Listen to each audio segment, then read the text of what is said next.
समुद्राकडे वरून पाहिलं की फक्त पाणी दिसतं, पण ज्याला समुद्र समजतो त्याला आयुष्य समजतं. कारण समुद्र आपल्याला असा धडा शिकवतो जो कोणतीही शाळा शिकवू शकत नाही. समुद्राच्या लाटा सतत किनाऱ्यावर आदळतात, हजारो वेळा आदळतात, पण एकदाही तक्रार करत नाहीत.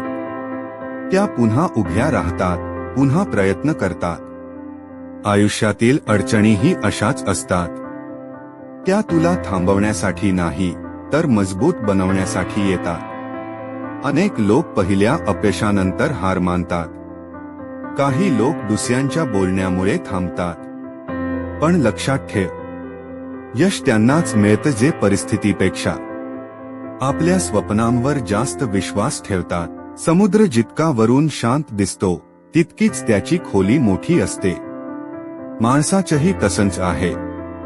ह्या ताकदीचा आवाज नसतो. खरा योद्धा गोंधळ करत नाही, तो शांतपणे मेहनत करत राहतो. आज तू करत असलेली मेहनत कदाचित कोणालाच दिसत नसेल. लोक तुझ्यावर हसत असतील, तुला कमी लेखत असतील, पण बीज जमिनीत असताना कोणालाच दिसत नाही. तरीही एक दिवस तेच बीज मोठं झाड बनतं. म्हणून स्वतःची तुलना इतरांशी करू नकोस. प्रत्येकाची वेळ वेगळी असते. समुद्रातल्या प्रत्येक लाटेचा वेग वेगळा असतो, पण शेवटी त्या सर्व किनाऱ्यापर्यंत पोहोचतात. जर आजचा दिवस कठीण असेल तर घाबरू नकोस. काळ कायम सारखा राहत नाही. वादळ कितीही मोठं असलं तरी शेवटी समुद्र पुन्हा शांत होतो. तसंच तुझ्या आयुष्यातले वाईट दिवसही निघून जातील, म्हणून थांबू नकोस. हार मानू नकोस.